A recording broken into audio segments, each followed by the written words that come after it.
क्या बोलती पब्लिक, एकदम बढ़िया। तो कैसे आप सभी लोग, उम्मीद करता हूं सभी को स्वस्थ होंगे, मस्त होंगे, अपनी पढ़ाई लगातार जारी रखेंगे। मैं हूं किशन पांडे और यह यूपी बोर्ड का सबसे नंबर 1 एजुकेशन का बेस्ट प्लेटफॉर्म। आई होप आप सभी लोग बहुत अच्छे होंगे। बीमा निकालना सीखना चाहते हैं, आप ढूंढ रहे हैं कि बीमा कैसे निकाले। मात्र 5 मिनट आपका लूंगा और किसी भी एग्जामिनेशन में आप बैठेंगे और यूं 2 सेकंड में आप किसी भी राशि का बीमा निकाल सकते हैं।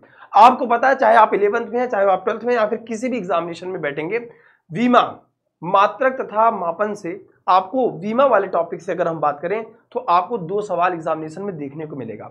आपको हर राशि का बीमा निकालना आने चाहिए। अगर आपको भी तकलीफ होती है, प्रॉब्लम होती है मेरे भाई, तो इस वीडियो को अंत तक जरूर देखिएगा। अगर नए हैं तो चैनल को सब्सक्राइब कर लीजिएगा और वीडियो को लाइक जरूर कर दीजिएगा। तो चलिए स्टार्ट करते हैं। हम आपको बताते हैं क्या बातें आपको ध्यान रखनी है और आप बीमा कैसे निकालेंगे, डायमेंशन फार्मूला आसानी से कैसे निकालें और इस चीज को आसान कैसे बनाएं। तो सबसे पहले, बहुत ज्यादा तो नहीं लेकिन लगभग आपको 4 से 5 चीजें ध्यान देनी है। उसके बाद आप किसी भी राशि का बीमा बहुत ही आसानी से निकाल सकते हैं मेरे भाई। इस वजह से इस वीडियो को आखिरी तक जरूर देखना और उसके बाद आप किसी भी राशि का बीमा निकालेंगे, आपको बीमा निकालने में बहुत ज्यादा आसानी होगी। सबसे पहले बात करें तो ये याद रखिएगा, ये आपके सामने ये जो चार्ट दिखाई दे रहा है, बस इसमें कुछ चीजों को, ऐसा नहीं कि आपको सातों याद रखनी है। आपको पता है कि जो मूल राशियां हैं वो टोटल 7 हैं। अब मूल राशियां किसे कहते हैं? वे राशियां जो पूर्णतः स्वतंत्र होती हैं, जिसको परस्पर संबंधित नहीं किया जा सकता। यानी कि अगर हम बात करें लंबाई को द्रव्यमान, दोनों में से किसी एक को परस्पर संबंधित नहीं किया जा सकता। अब चाहे आप लंबाई को द्रव्यमान से रिलेशन निकालेंगे, जैसे हम कहते हैं कि भैया 5 किलो लंबे हैं, तो 5 किलो द्रव्यमान हो गया लंबाई, इन दोनों का आपस में कोई कनेक्शन है नहीं है। यानी कि मूल राशियां सिर्फ 7 हैं और मैं ये कह रहा हूं कि आपको 7 भी नहीं, सिर्फ आपको 4 मूल राशियां याद करनी है और आप किसी भी भौतिक राशि का बीमा, किसी भी भौतिक राशि का या फिर किसी भी सूत्र का बीमा बहुत आसानी से निकाल सकते हैं। फिर हो गया लंबाई। लंबाई का मात्रक होता है, आपको पता है एसआई मात्रक मीटर होता है, द्रव्यमान का किलोग्राम होता है, समय का सेकंड होता है, ताप का केल्विन होता है, वैद्युत धारा का एम्पीयर। आपको पदार्थ की मात्रा मोल और कैंडिला, ये 2 चीजें आपको नहीं याद रखनी है क्योंकि ये 2 चीजें कभी नहीं मिलेगी। लगभग आप ग्रेजुएशन मास्टर डिग्री तक जाएंगे फिर भी आपको ये 2 आदमी नहीं मिलेंगे। ये जो तीव्रता जो है ये आपको आखिरी तक नहीं मिलने वाला है।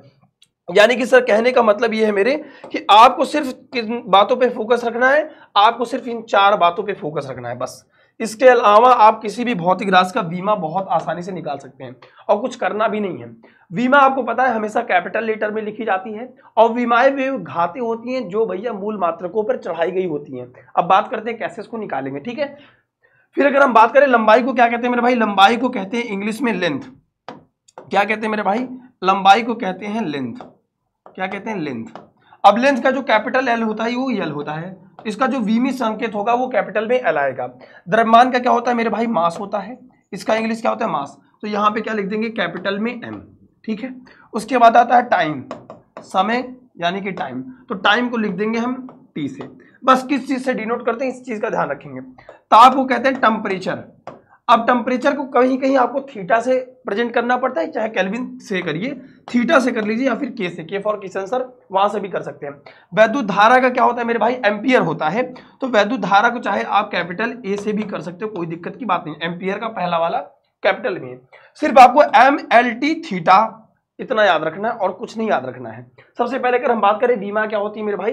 बीमाएं किसी भौतिक राशि की बीमाएं भी घात होती है, पावर, जो जिसे राशि के मात्रक को व्यक्त करने के लिए उसे मूल मात्रक पर चढ़ाई गई घात होती है मेरे भाई।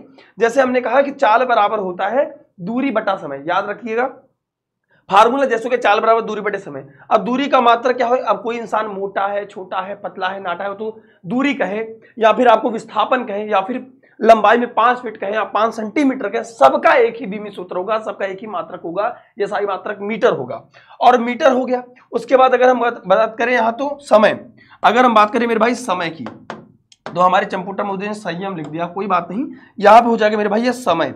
अब समय का अगर देखेंगे तो समय का क्या होता है? सेकंड होता है। समय का सभी में, चाहे सीजीएस में लिखेंगे, चाहे एमकेएस में, चाहे एसआई में, तो सब में आपको सेकंड मिलेगा।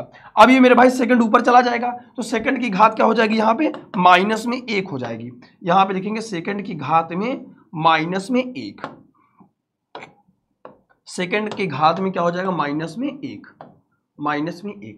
मीटर की घात 1 और सेकंड की घात -1।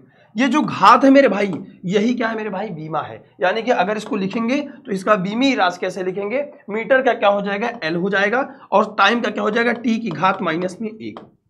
ये जो मूल मात्रकों पे चढ़ाई गई घात है, यानी कि जो -1 है, 1 है, इसी को हम क्या कहते हैं मेरे भाई, बीमा।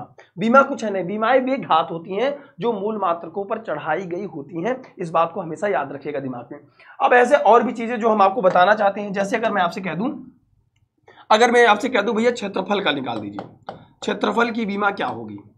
अब क्षेत्रफल को आप क्या लिखेंगे, क्षेत्रफल का होता है लंबाई गुणी चौड़ाई। सबसे पहले आप सूत्र लिखेंगे, लंबाई गुणी चौड़ाई, क्षेत्रफल हो गया। अब क्षेत्रफल मैंने कहा कि भैया कोई इंसान लंबा है, फिर भी उसको किस में कैलकुलेट करेंगे, मीटर में। कोई इंसान चौड़ा है तो उसको भी किससे कैलकुलेट करेंगे भैया, मीटर में। तो ये क्या हो जाएगा, मीटर की घात 2 हो जाएगा। और भैया ये जो घात चढ़ी है इसी को हम क्या कहेंगे, बीमा। और मीटर को यानी कि लेंथ, तो लेंथ का क्या हो जाएगा, L2 हो जाएगा। अब आसानी से आप बीमा लिख सकते हैं। मैंने आपसे सिर्फ इतनी बात कही, सिर्फ आपको 4 बातें याद रखनी है कि लंबाई यानी कि दूरी, विस्थापन, सेंटीमीटर, डेसीमीटर, दूरी 5 सेंटीमीटर, 5 फीट, सबका एक ही बीमी राशि होगा, वो L होगा। अगर स्क्वायर है, मीटर का स्क्वायर है, सेंटीमीटर का स्क्वायर है, तो L की घात 2 हो जाएगा। बस इतनी छोटी सी बात याद रखनी है। द्रव्यमान किलोग्राम हो गया, ग्राम हो गया, बाहर हो गया, अगर दिया है द्रव्यमान तो कैपिटल M से। अगर किलोग्राम का स्क्वायर है तो आप आराम से किलोग्राम का स्क्वायर है तो m की घात 2 कर दीजिए, बस सिंपल बात है। टाइम का हमेशा t ही रहेगा, कैपिटल टी। सेकंड का स्क्वायर है तो आप t की घात 2 कर दीजिए, बात खत्म। लेकिन कैपिटल लेटर लिखना है। अब आप किसी भी राशि की बीमा आसानी से निकाल सकते हैं मेरे भाई। चलिए फिर से एक बार आपको बता देता हूं। जैसे मैंने क्षेत्रफल तो निकाल दिया, अब जैसे हमारे पास आ गया आयतन, सपोज मान लीजिए आयतन आ गया। अब आयतन क्या होता है, लंबाई गुणित चौड़ाई गुणित ऊंचाई। जैसे मान लीजिए ये आ गया, लंबाई, चौड़ाई और ऊंचाई आ गया, ठीक है, ध्यान रखिएगा। लंबाई का क्या हो जाएगा मेरे भाई, मीटर हो जाएगा। चौड़ाई का क्या हो जाएगा, इसका भी मीटर हो जाएगा, और इसका भी क्या हो जाएगा मेरे भाई, मीटर हो जाएगा। क्या हो जाएगा, मीटर का क्यूब हो जाएगा। अब यहां पे मीटर का क्यूब हो गया तो घात 3 हो गया, तो बस आपको L की घात 3 कर देना है, बात खत्म, ठीक है, याद रखिएगा। ऐसा आप किसी भी राशि की बीमा निकाल सकते हैं, बहुत आसानी से निकाल सकते हैं। जैसे अगर हमने आपसे कह दिया कि आपको त्वरण की बीमा निकालनी है, त्वरण बराबर होता है वेग में परिवर्तन बटे समयांतराल। वेग में आपको क्या करना है, परिवर्तन बटे समयांतराल। अब समयांतराल का मतलब इसका कैपिटल टी ही बीमा होगा। अब वेग का और मेरे भाई चाल का बीमा जो आती है वो आती है सेम। तो इसकी बीमा जो आई LT की घात में -1, वेग और विस्थापन यहां पे हमने निकाला, मीटर की घात 1, सेकंड की घात -1, तो मीटर को लिखा L से और सेकंड को लिखा T की घात -1, LT की घात -1। वेग की भी वही बीमा और चाल की भी वही बीमा। तो यहाँ पे LT की घात -1 और यहाँ पे कैपिटल T हो गया, ये ऊपर चला जाएगा, LT की घात में -2 हो जाएगा, खत्म। यानी कि त्वरण की बीमा क्या हो जाएगी, LT की घात -2। अब आपको बताना है कि सर ऊर्जा की बीमा आपको कमेंट सेक्शन में बतानी है। ऊर्जा की बीमा आपको कमेंट सेक्शन में बताना है। और ये वीडियो आपको कैसे लगी कमेंट सेक्शन में जरूर बताइएगा मेरे भाई। सिर्फ मैं कहता हूं 4 चीज, लंबाई, द्रव्यमान, समय और बहुत रेयर एंड रेयर केस में अगर आप 12th में है तो वैद्युत धारा, यही 4 चीज याद कर लीजिए। और इसको किससे प्रतीक करते हैं, अगर किलोग्राम के स्क्वायर तो m की घात 2 से, अगर आपको किलोग्राम ग्राम दिया फिर भी आपको लिखना है m से ही प्रेजेंट करना, याद रखिएगा, ठीक है। तो ये वीडियो आपको कैसे लगे कमेंट सेक्शन में जरूर बताइएगा। अपना ध्यान रखिएगा और इस वीडियो को उन लोगों के साथ जरूर शेयर करिएगा जो मेरे भाई इसमें फंस जाते हैं, उनको नहीं समझ में आता है बीमा कैसे निकाले मेरे भाई, ठीक है। मिलते हैं छोटे से ब्रेक के बाद। थैंक यू सो मच प्यारे बच्चों, love you all, take care, जय हिंद।